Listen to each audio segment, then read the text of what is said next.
Alléluia. Ce soir, je vous salue encore dans le nom précieux de notre Seigneur et Sauveur Jésus-Christ. Amen.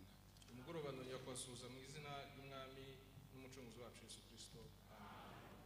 Je salue également les frères qui sont en train de nous suivre par l'internet. ndasuhuza na bene data bari kudukurikirana binyuriye kuri internet.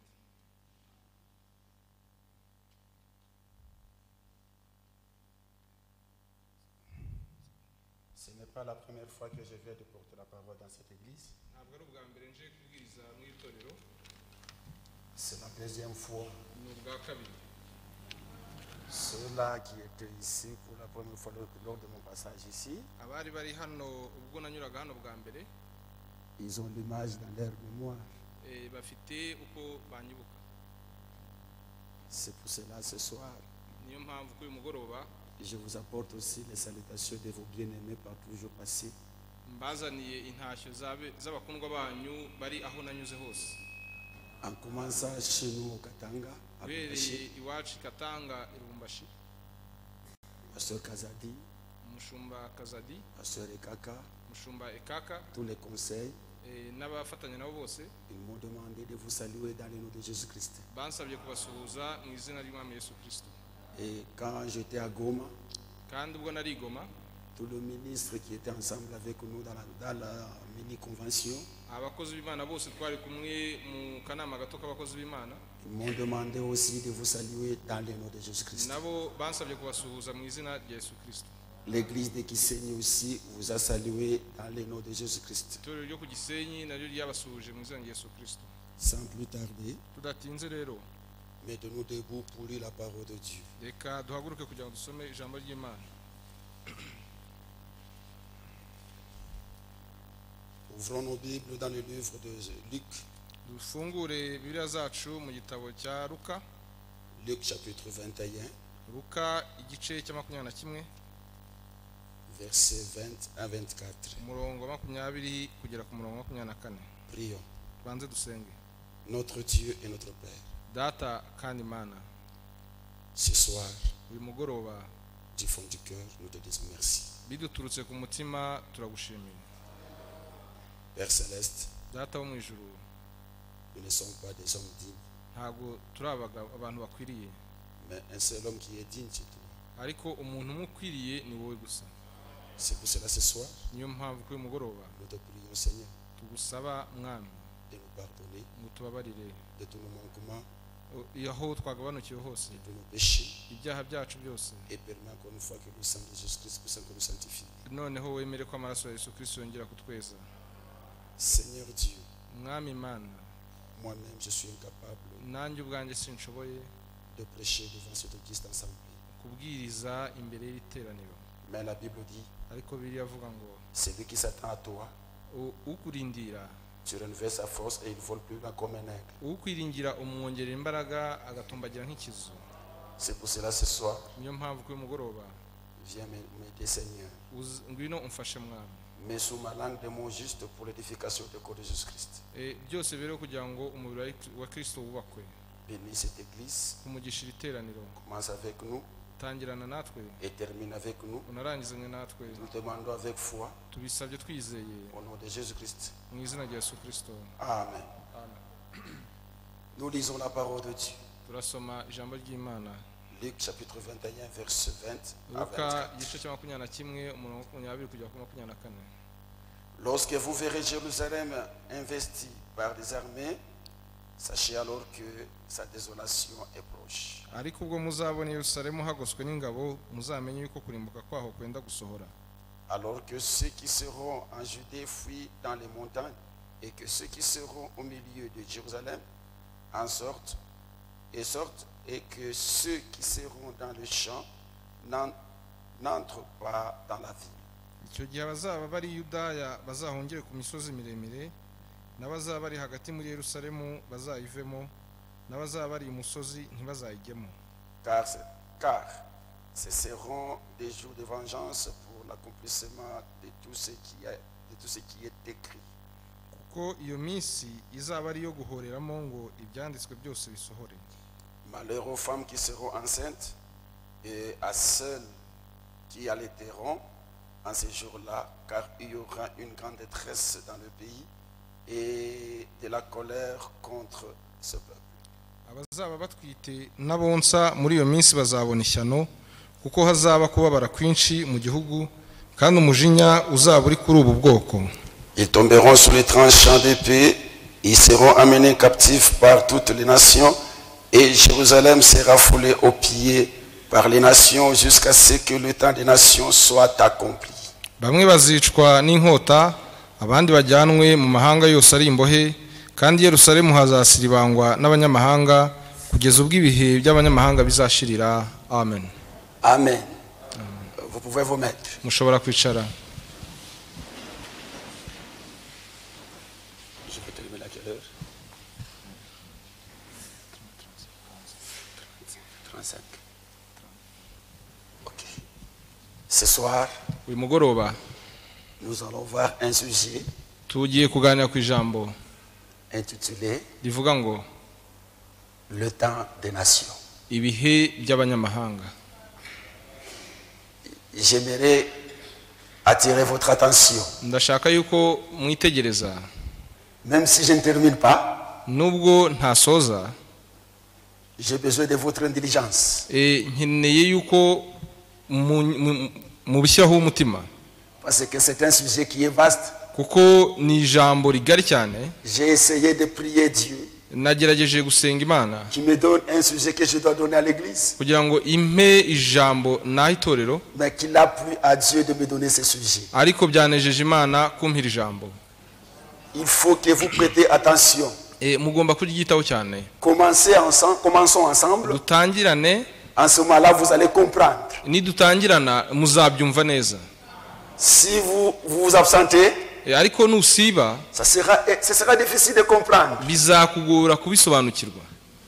Le verset que nous venons de lire, Iyi mirongo ya Bibiliya tumaze gusoma, le Seigneur Jésus Umwami Yesu parle du temps des nations. ari kuvuga ku bihe by'abanyamahanga. Le temps des nations Ibihe by'abanyamahanga est différent du temps de la grâce. bitandukanye n'igihe cy'ubuntu.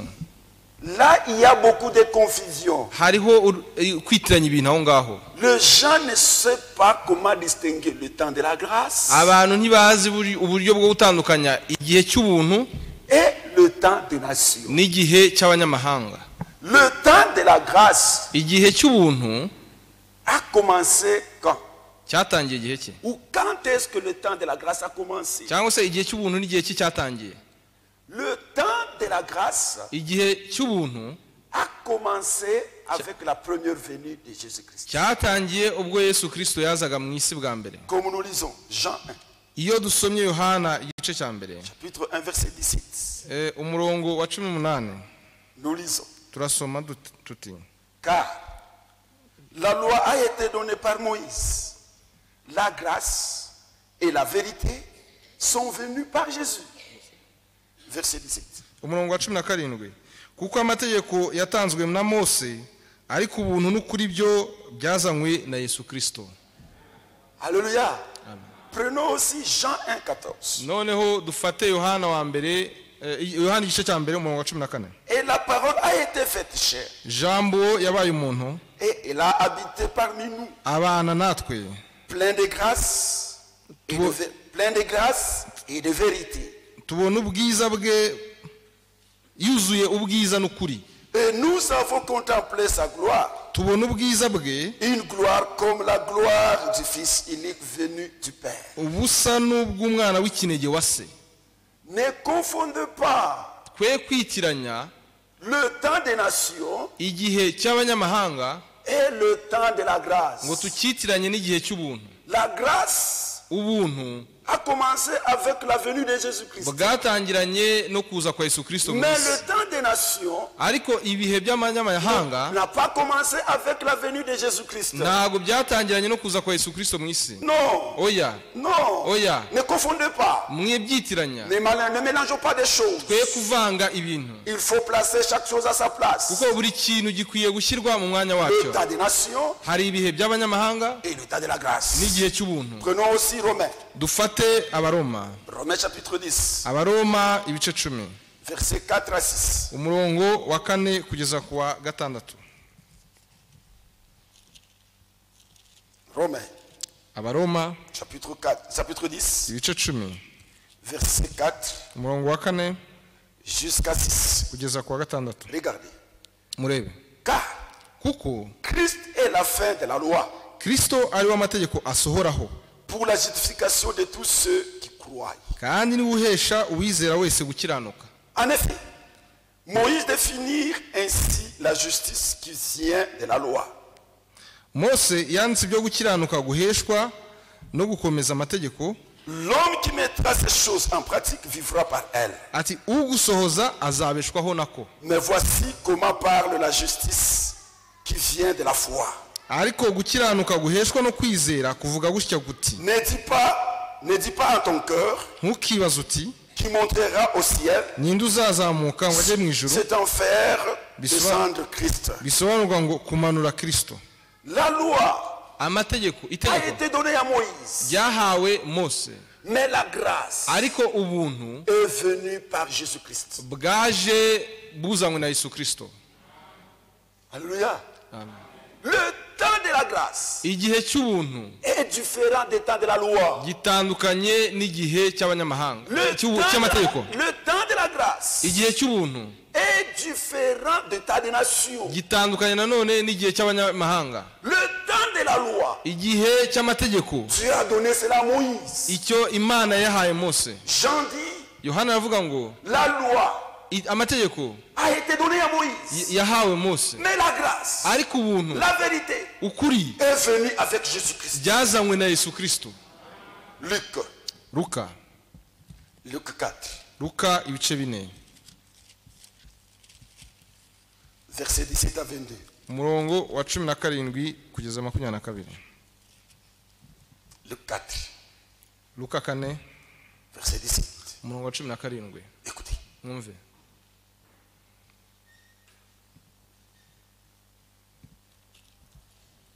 Luc 4, pardon. Moi je suis en Jean. Luka ibice 4, Luc 4, Luka 4 verset 17 à 22. umurongo wa 17 kugeza 22. On lui remit le livre du prophète Ésaïe. Bamuha igitabo cy'umuhanuzi Yesaya, L'ayant déroulé, arakibumbura, il trouva l'endroit où il était écrit.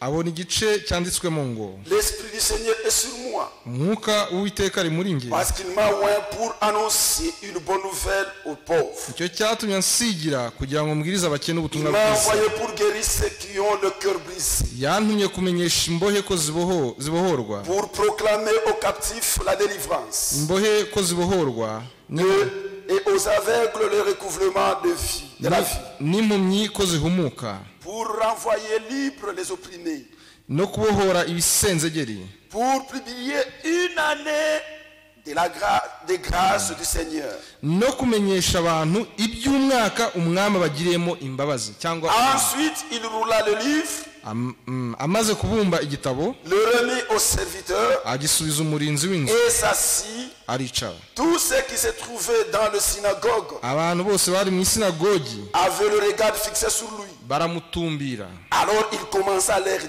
nuko atangira kubabwira ati, aujourd'hui, uyu munsi cette parole de l'Écriture ibyo byanditswe que vous venez d'entendre bisohoye mu matwi yanyu, est accomplie. bisohoye mu matwi yanyu.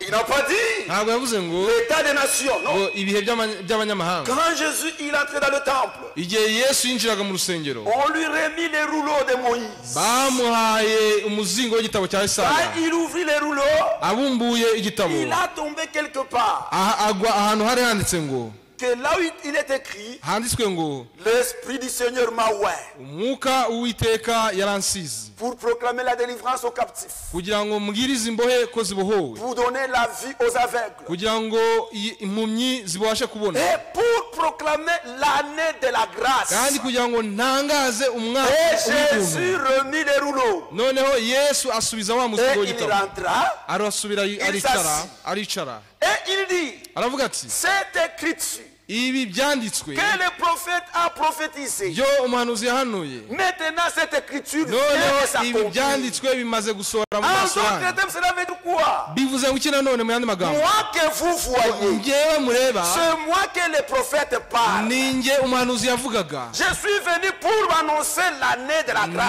nazanywe no gutangaza umwaka w'ubuntu Je suis venu pour proclamer la délivrance. nazanywe no gutangaza kubohorwa Je suis venu pour donner la vie aux aveugles. nazanywe no kubohora no kuhumura impumyi C'est pour cela que vous allez voir. niyo mpamvu muzabona Le temps de la grâce igihe cy'ubuntu est différent des temps des nations. gitandukanye n'igihe cy'abanyamahanga Mais nyamara dans Luc 21, muri Luka 21 ici Jésus parle de temps des nations. aha Yesu ari kuvuga ibihe by'abanyamahanga Alléluia. amen Le temps des nations, ibihe by'abanyamahanga c'est quoi? ni iki Qu'est-ce que le Seigneur veut parler? ese ni iki umwami yashakaga kuvuga hariya Alléluia.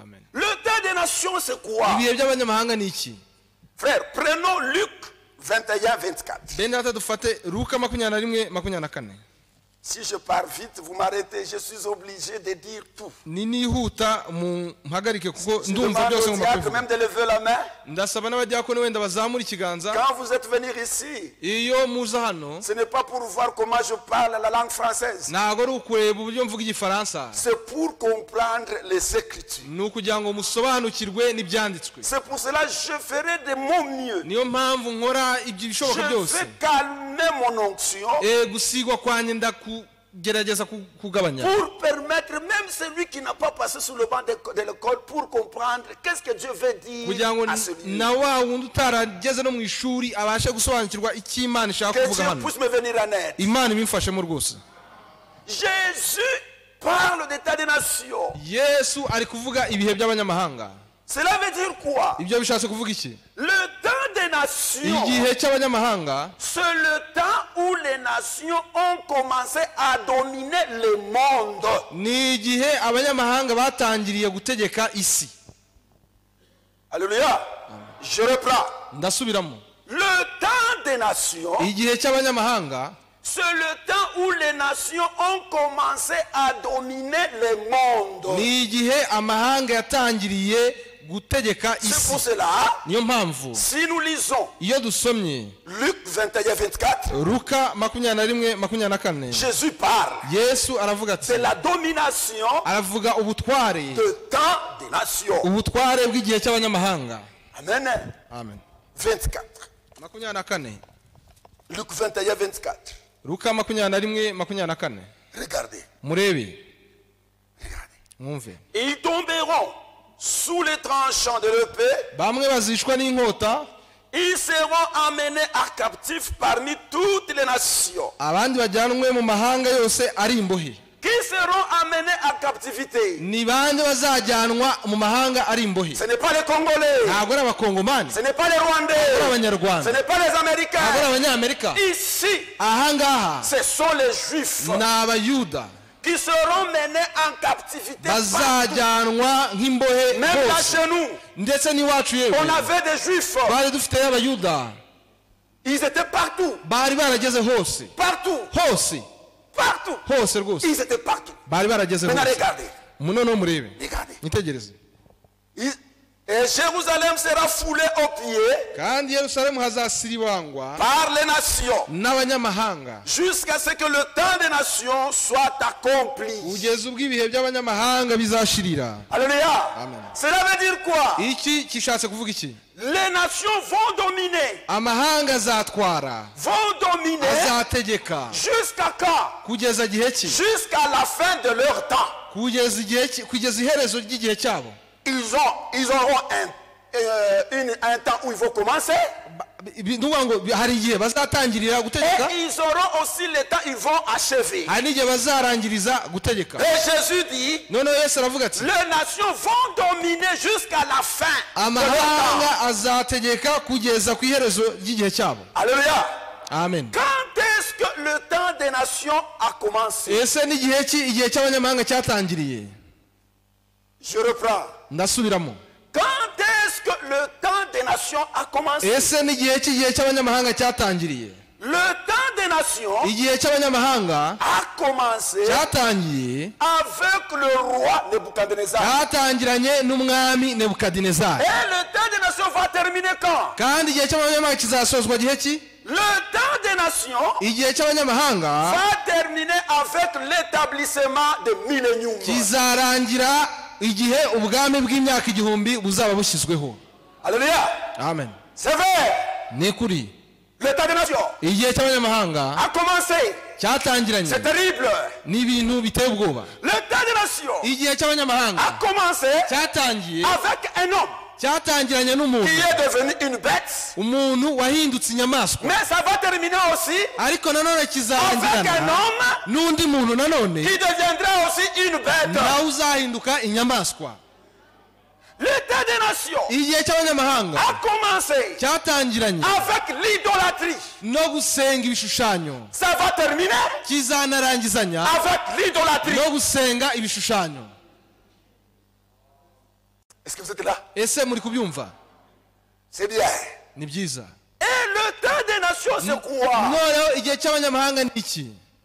C'est ce que le roi Nebuchadnezzar a vu dans son rêve. nibyo umwami Nebukadinezari yabonye mu nzozi ze.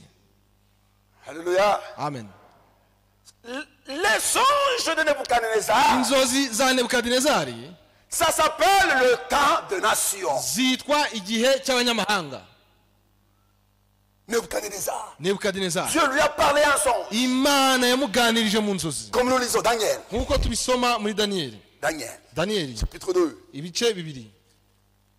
Est-ce que vous êtes là? ese turi kumwe?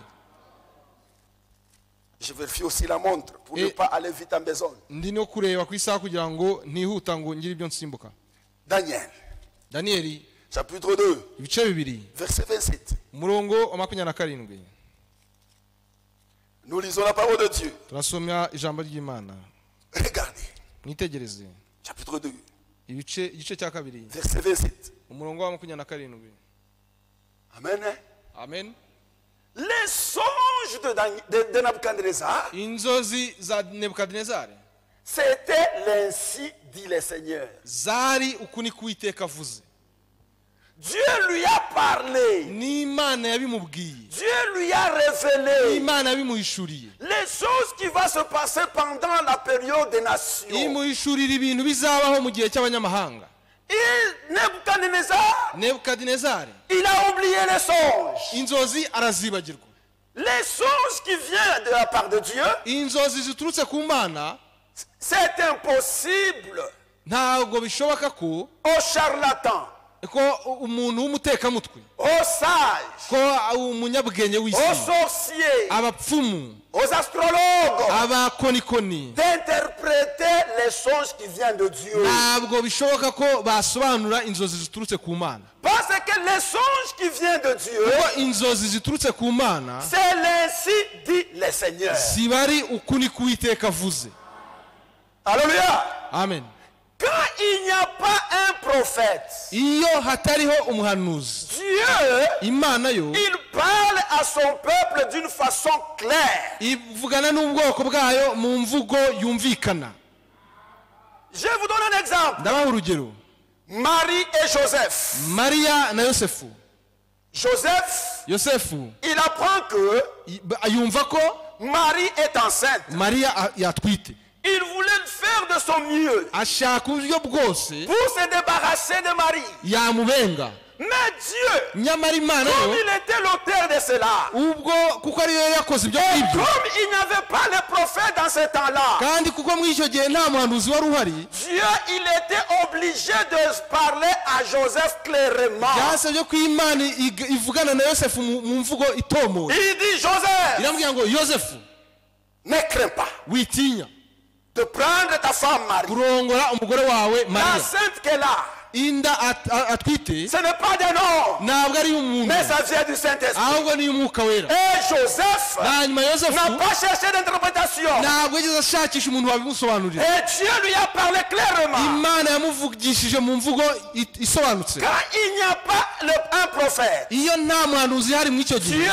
nous parle clairement. imana ituvugisha mu mvugo Mais isobanutse. quand il y a un prophète, ariko iyo hari umuhanuzi Dieu nous parle par des énigmes. imana ituvugisha mu migani.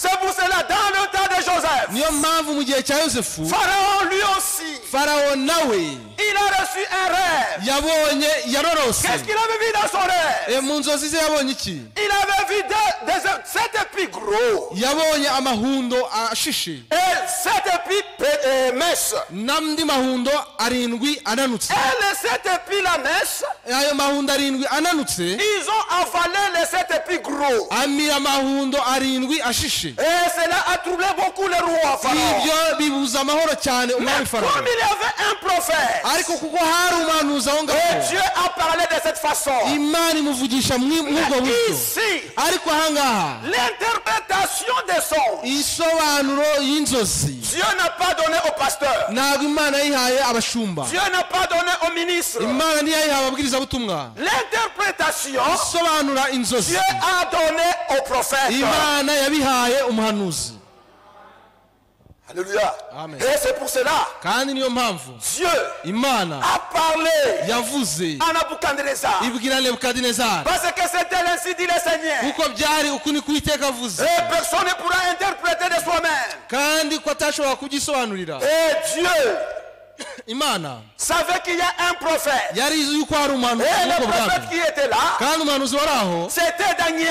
yari daniyeli. Quand Nabucodonosor a vu son rêve, igihe nebukadinezari yagiraga izo nzozi, frère, mwene data il a oublié son rêve. yibagiwe Il a iby'inzozi, tout oublié.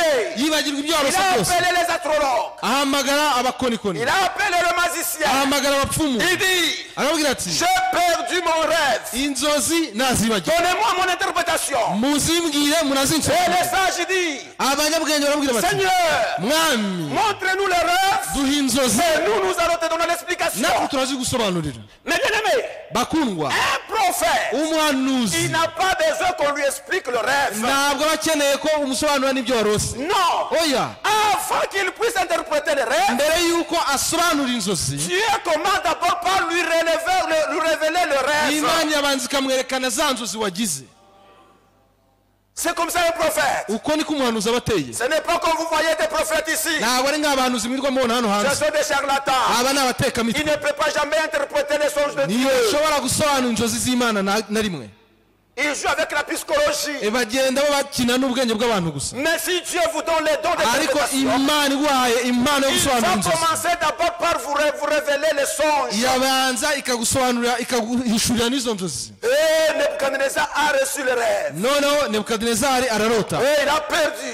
arabyibagirwa, Et il a dit, aravuga ati si vous ne me donnez pas l'explication, nimutasobanura je iby'inzozi vais vous tuer. ndabica mwese, Tout mwese avec vos maisons. n'abo mu nzu zanyu Et bose. Daniel a appris cela. noneho daniyeli nawe bimugeraho, Là où il était, aho yari ari il a cherché de son mieux yakora igishoboka byose pour s'approcher du roi kugira Nebuchadnezzar. ngo yegere umwami nebukadinezari. Et il s'est approché. aramwegera Il a dit, aramubwira ati accorde-moi le temps. mbigihe Je vais aller consulter mon Dieu. njye kubaza imana yanjye, Après, nyuma yaho je viendrai vous donner l'explication. nzaza nguhe insobanuro z'inzozi zawe. Alléluia. amen. C'est vrai. nibyo, Lisons. dusome Daniel. daniyeli. Prenons d'abord Daniel chapitre 1. duhere muri daniyeli igice cya mbere. Et chapitre 2, verset 1. igice cya mbere igice cya kabiri umurongo wa mbere. Et le deuxième année du règne de Nebuchadnezzar, Nebuchadnezzar eut un songe. umwaka wa kabiri umwami nebukadinezari akiri ku ngoma yarose inzozi. Il avait l'esprit agité nuko ahagarika umutima et ne pouvait dormir. ntiyarushya agoheka. Le roi fit appeler le magicien, umwami ahera ko ategeka ko bahamagara Les abakonikoni astrologues, n'abapfumu les enchanteurs n'abashitsi et les chaldéens n'abakarudaya pour qu'ils lui disent ngo baze kubwira umwami ses songes. ibyo yarose. Ils vinrent baraza et se nuko baza présentèrent bitabye devant le umwami roi. baza bitabye umwami. Le roi leur dit, umwami arababwira ati j'ai eu un songe. narose inzozi, Mon esprit était agité. umutima wanjye uhagarikwa no gushaka Et je kuzimenya. voulais connaître ces songes. nshaka kuzimenya. Et le Chaldéen répondit, nuko abakarudayo ô roi, babwira umwami mu rurimi en langue araméenne, rw'urunyarameya ô roi, vis éternellement. bati nyagasani uhoraho Dis iteka les ryose, songes rotorera abagaragu bawe izo à nzozi tes serviteurs et nous en donnerons l'explication. tubone uko dusobanura impamvu zazo. Le roi reprit la parole et dit umwami asubiza abakarudayo ati au Chaldéen, arabasubiza ati la chose m'a échappé. nazibagiwe. Et si vous ne me faites connaître les songes nuko nimutazimbwira et son explication, ngo muzisobanurire vous serez mis en pièces muzatemagurwa, et vos maisons seront réduites en un tas d'immondices. kandi ingo zanyu zizahindurwa nk'ibyavu. Mais si vous me dites les songes et son explication, vous recevrez de moi des dons et de présents et de grands honneurs. ariko nimumbwira izo nzozi nzabagororera mbahe impano n'icyubahiro cyinshi. C'est pourquoi dis-moi les songes et son explication. nuko ngaho nimumbwire izo nzozi nuko Ils zisobanura. étaient incapables d'interpréter les songes venant de Dieu. ntabwo bashoboraga gusobanura inzozi ziturutse ku Mana. Verset 7. umurongo wa karindwi Il répondit pour la seconde fois bamusubiza ubwa kabiri bati que le roi dise les songes umwami narotorere à ses serviteurs abagaragu b'izo nzozi et nous en donnerons l'explication. natwe turazisobanura. Le roi reprit la parole et dit, umwami arasubiza ati je m'aperçois en vérité que vous voulez gagner du temps parce que vous voyez que la songe m'a échappé. umwami arasubiza ati menye rwose ko mushaka kubyirengagiza kuko mubonye ko nzibagiwe. Si donc vous ne me faites pas connaître les songes, la même sentence vous enveloppera tous. Vous voulez vous préparer à me dire des mensonges et de... ariko nimutaramenyesha izo nzozi mwese muzategeka itegeko rimwe kuko mwagiye umugambi wo kuza kubeshyera imbere yanjye. Alléluia. Amen. Ils étaient incapables ntabwo bashoboraga kuzisobanura parce que Dieu, kuko Imana Dieu a parlé à Nabuchodonosor Imana yavuganye na Nebukadinezari les choses qui vont arriver dans le temps. imubwira ibintu bizabaho mu nyuma. Et le roi était furieux. noneho umwami arababara cyane Il cherchait le tuer. ashaka Et kubisobanura. Daniyeli celui qui avait l'esprit de Dieu, wari ufite umwuka w'Imana kuri we, celui qui avait les dons d'interprétation, wari ufite impano yo quand il gusobanura a inzozi pris cela, abyumvishe. maintenant verset 27, umurongo wa 27 Daniel répondit Daniyeli asubiza umwami ati en présence du roi et dit, aravuga ati en présence du roi et dit, asubiza umwami ati ce que le roi demande ibyo umwami asobanuza est un secret que le sage, bihishwe nta banyabwenge babasha les kubimenyesha astrologues, umwami cyangwa abapfumu les magiciens cyangwa abakonikoni et les devins cyangwa ne sont abacuruzi pas capables de révéler au roi. ntabwo babasha kubimenyesha umwami. Mais ariko il y a dans le cieux mu ijuru un Dieu qui révèle les hari secrets Imana ihishura et qui ibihishwe fait connaître au roi Nebuchadnezzar kandi iyo yeretse umwami ce qui Nebukadinezari va arriver dans la suite de temps. ibizaba mu bihe bizaza. Voici ton songe. dore inzozi zawe. Alléluia. amen. Mes bien-aimés, bakundwa, même Satan, na satani ubwe il est incapable de connaître les ntashobora secrets de cœur. kumenya amabanga mu mutima w'umuntu. Satan connaît le secret, satani amenya amabanga c'est lorsque nous parlons. iyo tuyavuze.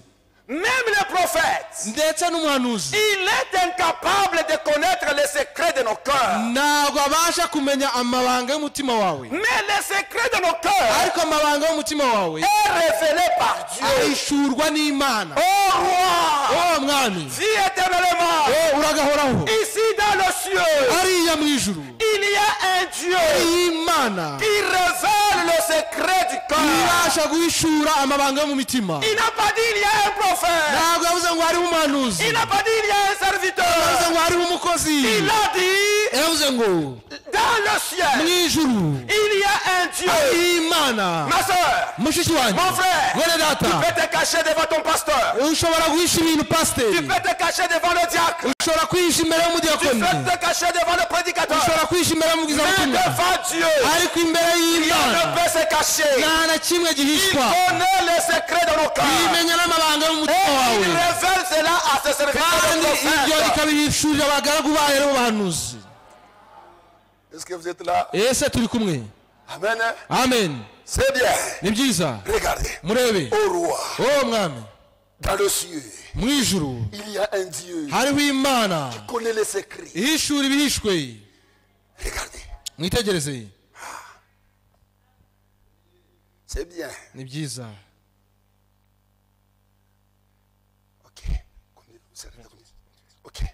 Mais il y a dans le ciel un Dieu Mu ijuru hariho Imana qui révèle les secrets du cœur, les secrets, ihishura ibihishwe, qui a fait connaître au roi kandi niyo yeretse umwami ce qui arrivera dans la suite ibizaba mu bihe bizaza. de temps. Mu bihe bizaza, Voici ton songe inzozi ni ibyo weretswe ku et gisasiro, les visions que tu as eues sur ta couche. inzozi ni ibyo weretswe ku gisasiro. Maintenant, regardez, Mwitegereze, Nebuchadnezzar Nebukadinezari n'a pas expliqué les songes à Daniel. ntabwo yasobanuriye inzozi Daniyeli, Mais Daniel, lui, ariko Daniyeli we il commence d'abord par donner l'explication à Nebuchadnezzar atangira gusobanurira Nebukadinezari izo nzozi avant d'interpréter les songes. mbere yo gusobanura inzozi. Daniel a expliqué les songes à Nebuchadnezzar. Daniyeli abanza gusobanurira Nebukadinezari inzozi. Quand tu étais sur ta couche, Iyo wari ku gisasiro cyawe, regardez ce que tu as vu. dore ibyo weretswe, Regardez ce que tu as vu. dore ibyo wabonye. Mais Dieu, Ariko ce n'est Imana pas Daniel qui a découvert cela. ntabwo ari Daniyeli Mais wabivumbuye, c'est Dieu ahubwo ni qui Imana connaît les secrets du cœur. imenya amabanga Il y'umutima, a révélé cela à son serviteur. yabishuriye umugaragu wayo. Regardez. Mwitegereze,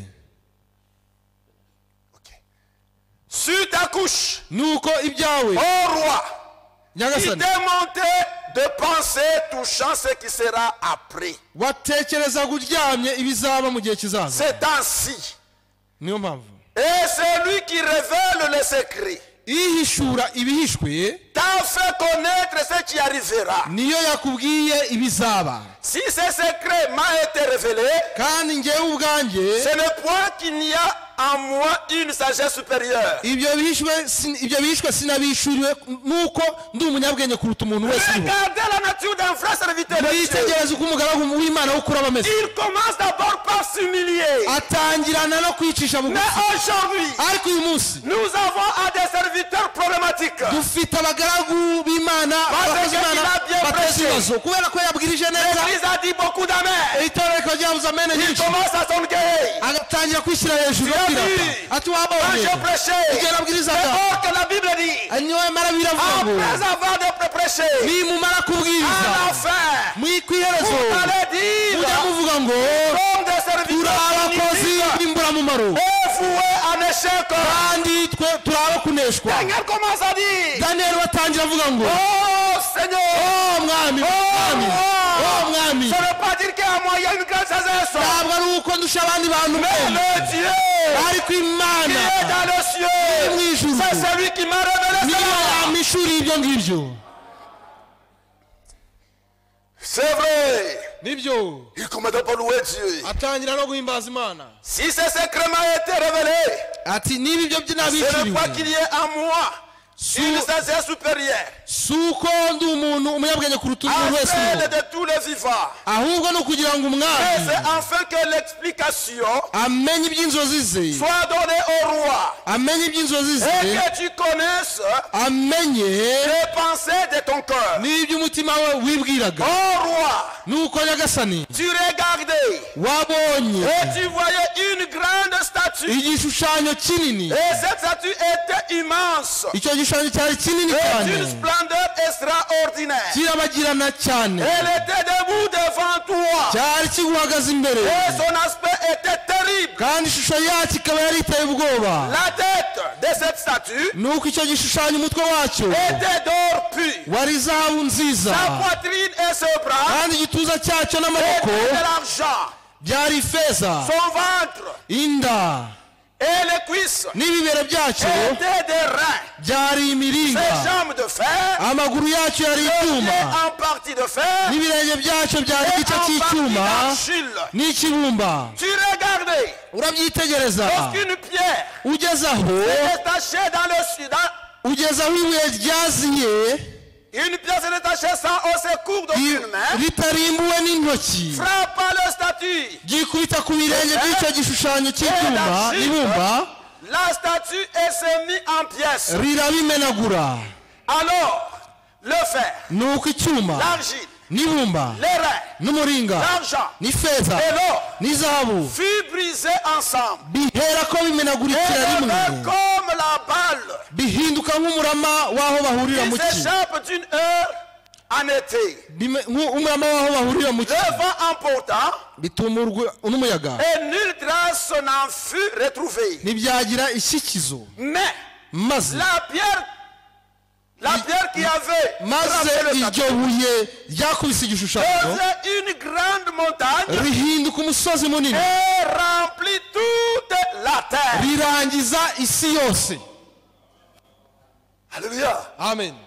Ce que Dieu a révélé icyo Imana yishuye au roi Nebuchadnezzar, igishurira umwami Nebukadinezari, ça s'appelle le temps des nations. byitwa igihe cy'abanyamahanga. Et Daniel, kandi Daniyeli il a donné la révélation. yatanze guhishurirwa Le kw'ibyo roi a vu, umwami yabonye, le roi umwami a vu une immense statue. yabonye igishushanyo kinini cyane, Et la statue, kandi igishushanyo elle avait 4 parties. cyari gifite ibice bine. La première partie, igice cya mbere c'était la tête d'or. cyari umutwe w'izahabu, La poitrine, le bras, igituza n'amaboko c'était en partie d'oreille. Cuivre.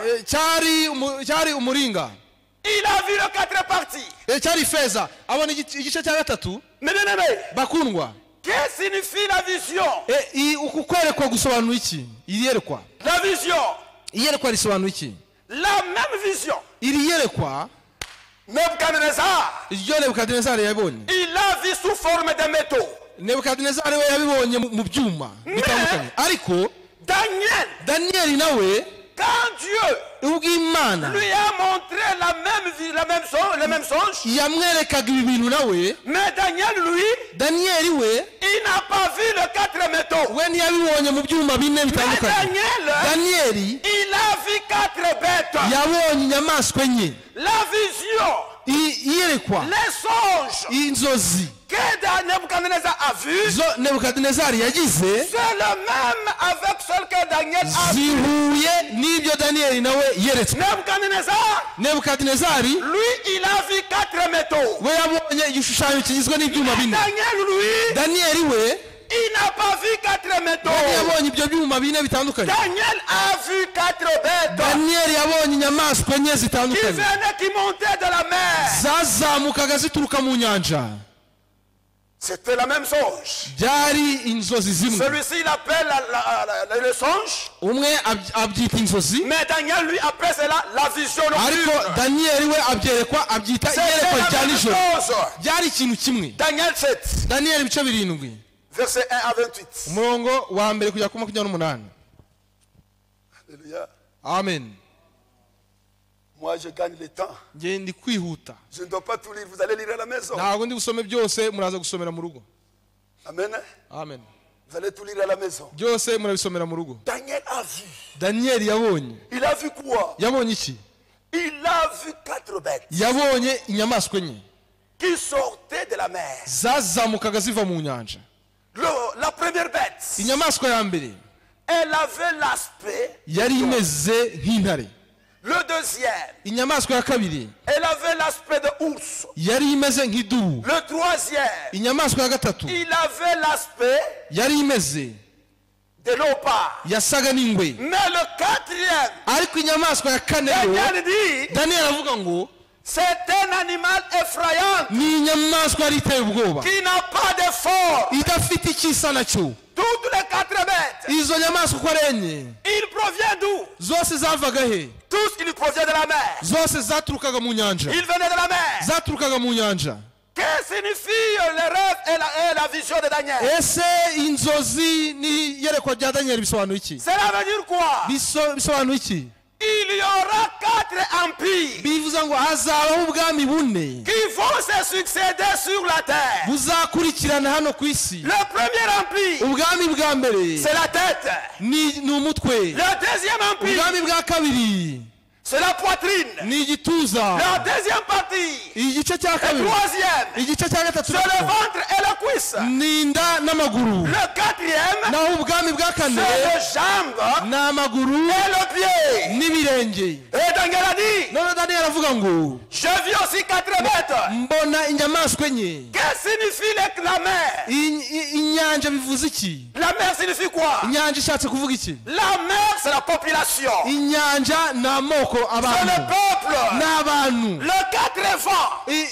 imiyaga ine Les 4 vents, c'est quoi? ya miyaga ine ivuze iki? Qui agite l'eau. ya miyaga ine ijya sont izamura des amazi guerres. n'intambara. Ce sont des guerres qui vont se passer. ni intambara zizabaho. Une guerre après une autre. intambara imwe inyuma Ah, il y a la y'akazindi. guerre. iyo habaye intambara Un lion sort. intare Il y igasohoka a encore la guerre. hakaba intambara Le peuple est agité. abantu bagahungabana. L'ours aussi sort. idubu nayo igazamuka. Alléluia. Amen. Et jusqu'à la fin. kugeza ku iherezo Et Daniel a vu cela. Daniel ibyo arabireba. Le temps de nation. igihe cy'abanyamahanga. Amen. amen. Alléluia. amen. Ce sont les 4 empires ni ubwami bune qui vont se succéder buzakurikirana sur la terre. ku isi. La bête inyamaswa que Daniel a vue iyo Daniel yabonye représente les nations, igaragaza abanyamahanga, représente la puissance. igaragaza imbaraga. Même dans le monde actuel, ndetse no mu isi tubamo yewe chaque pays buri gihugu a choisi une bête cyitoranirije inyamaswa pour montrer sa puissance. kugira ngo iyo nyamaswa igaragaze imbaraga z'icyo gihugu. L'Amérique abanyamerika a choisi l'aigle. bahisemo ikizu. La Belgique ububiligi a choisi le lion. bwahisemo intare. Et nous les Congolais, natwe abakongomani on voulait choisir l'okapi, twashakaga guhitamo okapi. mais ils ont dit non. baravuga ngo oya, L'okapi n'est pas agressif. ngo okapi ntabwo ugira amahane. Alors, noneho nous allons choisir le léopard. reka duhitemo ingwe. Je ne sais pas pour le Rwandais, on doit choisir quoi, je ne sais pas. abanyarwanda sinzi icyo mwahisemo simba. Eh frère, bene data, chaque bête buri nyamaswa représente une nation. igaragaza ihanga runaka. C'est bien, venez nombreux. byiza muzaze muri benshi rwose. Nous allons retrouver tuzabona ko qui est la bête inyamaswa qui ninde. était blessée, iya nyamaswa yakomerekejwe qui sera et qui va. yariho izabaho. bene data, La Bible, bibiliya c'est la parole des prophètes. ni ijambo ry'ubuhanuzi. La Bible bibiliya nous révèle le plan de Dieu. iduhishurira imigambi y'Imana. bibiliya Nous montre les choses qui vont arriver. twereka ibintu bizaba. Et Dieu kandi Imana a parlé. yaravuze. Il a parlé. yaravuze Il a montré. igaragaza. Tout cela à ses serviteurs le prophète. ibyo byose byereka abagaragu bayo aribo bahanuzi. Quand est-ce que le temps des nations a commencé? ese igihe cy'abanyamahanga cyatangiriye igihe ki? Le temps des nations igihe cy'abanyamahanga a commencé cyatangiye en l'an 606 mu mwaka wa 666 jusqu'à là mbere ya Yesu Kristo. 536 mu gihe cy'umwaka kugeza muri 536 mbere ya Yesu Kristo. ici. ahangaha C'était l'empire babylonien. ubu iki cyari igihe cy'ubwami bwa Babuloni. L'empire babylonien ubwami bw'abami bw'i Babuloni a duré 70 ans. bwamaze imyaka 70. Alléluia. amen. Après cela nyuma y'iki gihe viendra maintenant une deuxième empire haza ubwami bw'abami bwa kabiri qu'on appelle l'empire médo-perse, bwitwa ubwami bw'abami bw'abamede n'abaperesi, qui a commencé de la 536 bwatangiye muri 536 et qui va se terminer à l'an 330. bukarangira mu mwaka wa 330. Et après cela, nyuma y'icyo gihe viendra le troisième empire. noneho haza ubwami bw'abami bwa gatatu. C'est l'empire Grèce. ni ubwami bw'abami bw'abagiriki Avec Alexandre le Grand. bwazanywe n'umwami w'abami Alexandre Cela a mukuru. commencé bwatangiye de 330 bwatangiye muri 330 jusqu'à 30.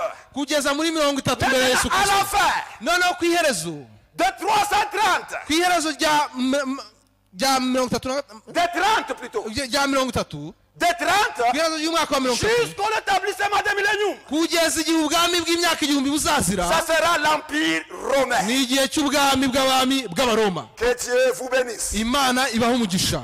Alléluia. amen. Maintenant, on va entrer en profondeur. noneho turabyinjiramo neza. Le temps de nation igihe cy'abanyamahanga a commencé cyatangiye avec Nebuchadnezzar. cyatangiye Nebukadinezari Et ça va terminer kandi kizarangizanya avec l'empire romain. n'ubwami bw'abami bw'abaroma. Ça va terminer. Regardez. mwitegereze buzarangira. Aujourd'hui, uyu munsi nous ne sommes pas à la tête. ntabwo turi ku mutwe, Nous ne sommes pas aux poitrines. ntabwo turi ku gihimba, Nous ne sommes pas aux cuisses. ntabwo turi ku Nous maguru, ne sommes pas aux jambes. ntabwo turi ku maguru Nous yo hasi, sommes aux pieds. turi ku birenge. La pierre va venir. rya buye rizaza. Qui est cette pierre-là? iryo buye ninde? C'est Jésus. ni Yesu. Jésus, Yesu on l'appelle le pierre de fête. yitwa ibuye ripfundikira On l'appelle aussi la pierre angulaire. kandi yitwa ibuye rikomeza Mais imfuruka. quand il viendra, ariko naza on n'appellera pas le pierre de fête. ntabwo azitwa ibuye On ripfundikira, n'appellera pas le pierre angulaire. ntabwo azitwa Mais ibuye on va rikomeza imfuruka, ahubwo l'appeler azitwa le pierre qui broye. ibuye risya. Ah, c'est bien. ni byiza, C'est bien. ni byiza. Demain, demain il n'y a pas culte. Vendredi, kwa gatanu nous allons voir deux empires. tuzabona ubwami bw'abami Et babiri deux bêtes. n'inyamaswa ebyiri, Les léopards et les lions intare et l'ours. n'idubu. Qui a deux côtes à la bouche. ya dubu yari ifite imbavu mu kanwa. On verra c'est quoi. tuzabona icyo ari cyo. Venez. muzazi. C'est bien.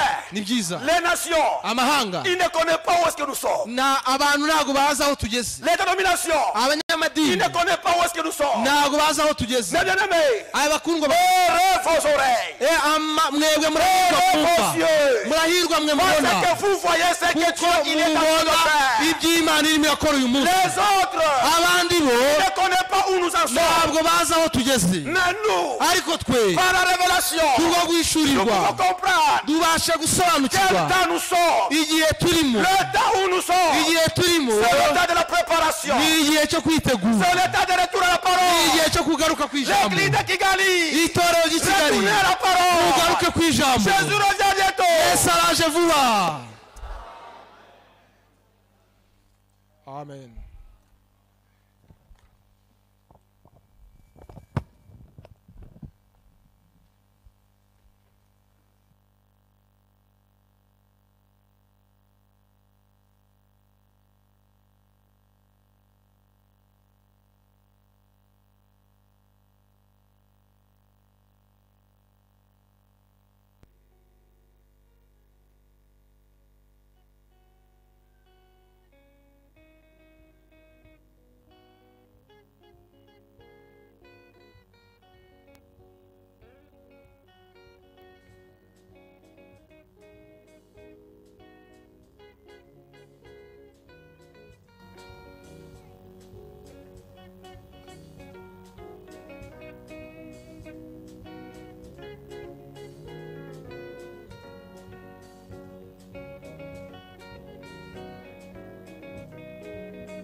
La lumière du soir a déjà brillé. Préparons, préparons-nous.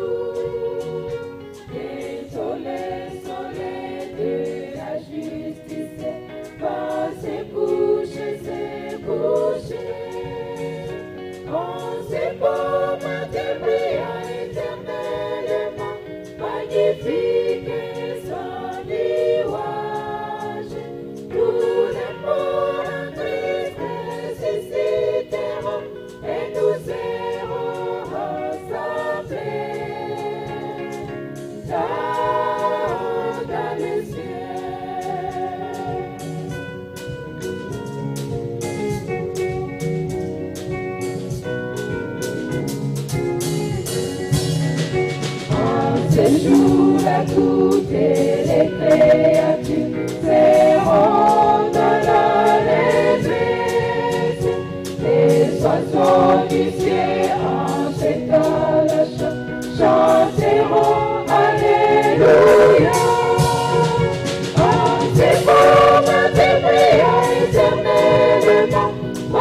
magnifique son louange. Tous les morts en Christ ressusciteront et nous serons rassemblés.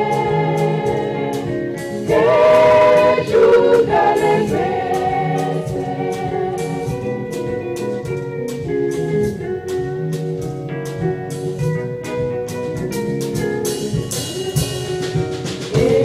Mon ami, où t'étais-tu dans tes places bâties?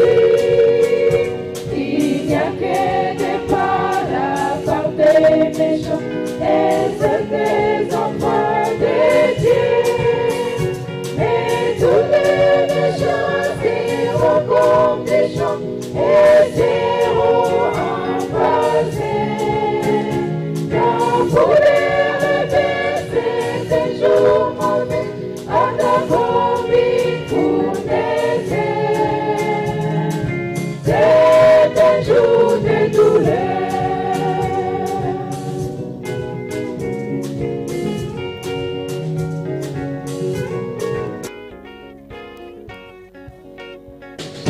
Alléluia, nous tous les sauvés, nous serons dans l'allégresse, nous verrons la gloire préparée pour nous, tous les enfants de Dieu.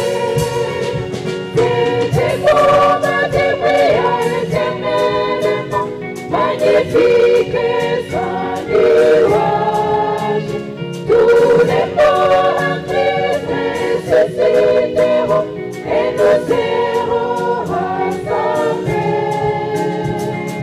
au-delà des cieux. C'était comme des brillants éternellement, magnifique sans louange, tous les morts en Christ ressusciteront et nous serons rassemblés au-delà des cieux. Umwami Yesu azaza kutujyana. Umwami Yesu azaza kutujyana.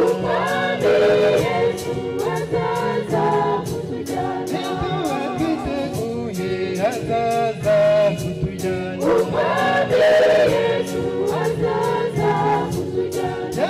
Yarabisezeranye ko azaza kutujyana.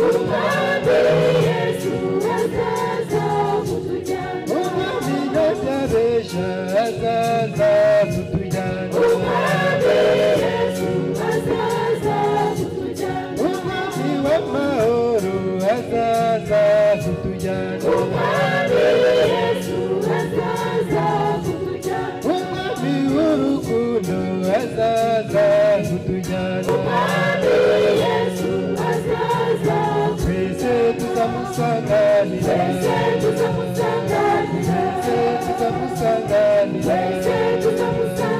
Abizera tuzamusanganira.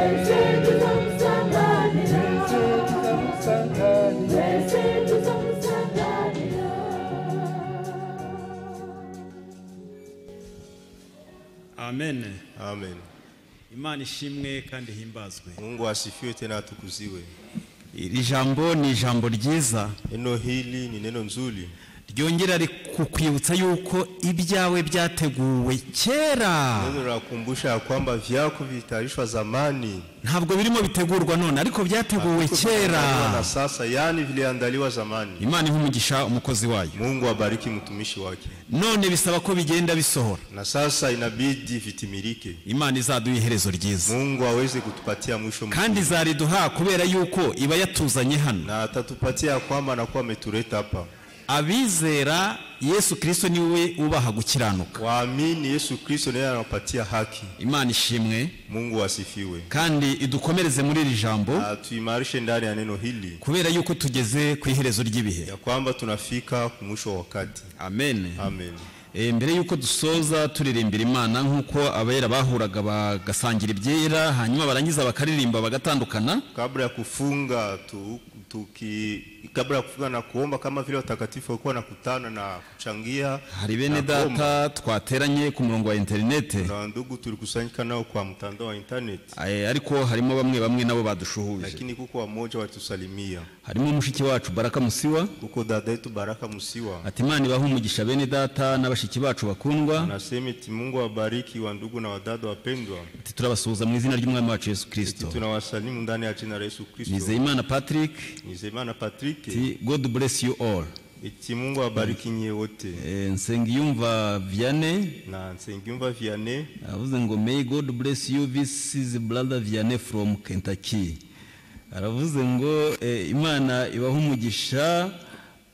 Uyu ni mwene data Vianney uturutse uri i Kentucky. Anasema ati Mungu awabariki ni ndugu Vianney iko Kentucky. Mwamumenye? Je, mmemtambua? Amen.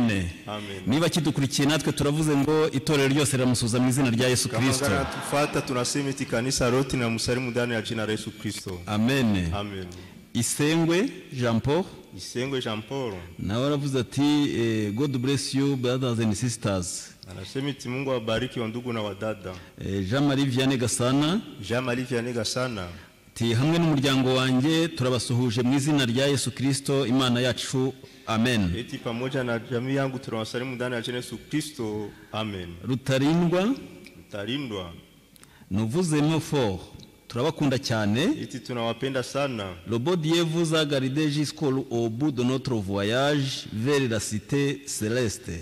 Ati Imana yacu nziza kandi ishobora byose iturinde kuzageza ku iherezo ry'igihe ry'ibihe kugira ngo twinjire mu murwa wacu wo mu ijuru. Mungu aturinde mpaka ku mwisho wa nyakati tuingie ndani ya mji yetu. Shalom. Alice. Imana iduhana umugisha bakundwa. Iti Mungu atubariki sote pamoja wapendwa. Anje Cyuzuzo.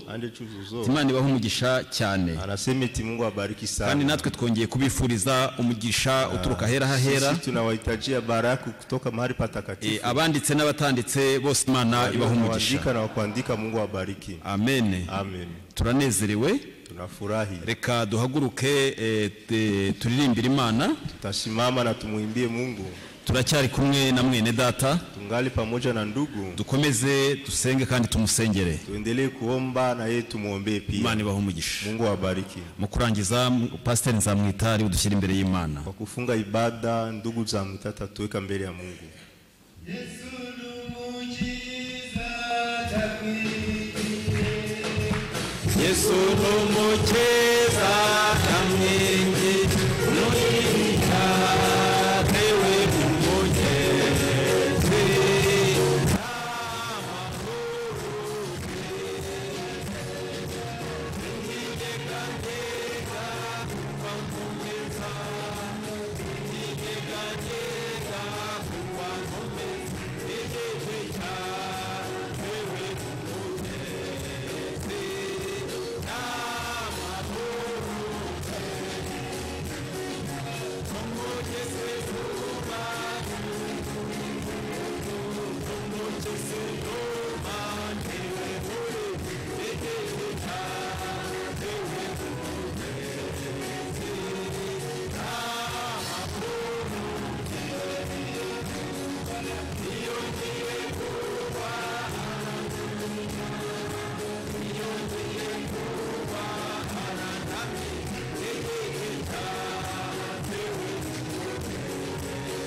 urakoze mana y'icyubahiro databuja mutangabugingo ku mugoroba w'uyu munsi ishimwe n'icyubahiro bikugarukire. amen. waduteranije kugira ngo wongere kutuganiriza ijambo ryawe. turakumvise mu ijambo ryawe, ubihererwe ishimwe n'icyubahiro. amen. igihe cyose databuja mwami tugushimira uburyo wadutoranije ukaduhamagara ukadushyira ku ruhande kugira ngo mwami udusobanurire ijambo ryawe. ni ukuri databuja uko wari uri ejo n'uyu munsi ni kuri. amen. Uwiteka Mana igira neza, niwe waduhamagaye ukaba muri iyi minsi ya nyuma kuri noherezo ry'ibihe, ukaba urimo kutumenyesha databuja ibyo wakoze mu gihe cyashize n'ibyo urimo gukora n'ibyo uzakora mu gihe kizaza. ibyo byose databuja ukatumenyesha imigambi yawe. ni ukuri databuja ukomeze kubishimirwa. amen. Uwiteka Mana igira neza, icyo twifuza kandi tugusaba umunsi ku wundi ni ukugira ngo ukomeze kudutegura tubashe gusa n'ijambo ryawe, tubashe kurishyira mu bikorwa nk'uko ugenda uritwigisha. Uwiteka Mana igira neza, umugisha umukozi wawe wakoresheje igihe cyose databuja ari hagati yacu, ukomeze uduhane umugisha. amen. Uwiteka Mana igira neza, dusabiye databuja n'umushumba uri mu rugendo, ukomeze kumurinda no kumugenera ibikwiriye byose kugira ngo databuja mwami abo ari kumwe nabo bamubonereho umugisha, nawe ababonereho umugisha. amen. kandi ubwo uzamugarura hagati yacu amahoro, tuzakomeza tubigushimire. amen. Uwiteka Mana igira neza, tugushimiye ibyakorewe hano byose. haleluya. turakwinginga kugira ngo ukomeze gushyira inzara n'inyota mu mitima yacu yo kumva ijambo ryawe, kuko ijambo ryawe ari ryo bugingo buhoraho. amen.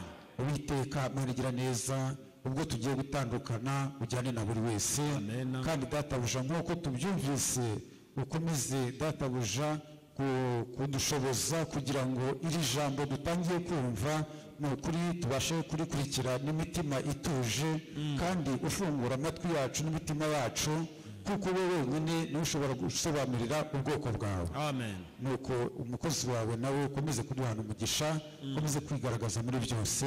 ubwo tugiye gutandukana ujyane na buri wese, niwongera kutwemerera ko twongera kugaruka hano amahoro, tuzakomeza tubigushimire mu izina rya Yesu Kristo dushima. amen. amen. amaseteraniro yacu arashoje, na ibada yetu inafika kumwisho. naho kuwa gatanu Imana nibishaka Tutaonana siku ya Ijumaa kama amahoro ya kesho. Kristo ajyane na buri Na wese. amani ya Kristo ene na kila mmoja.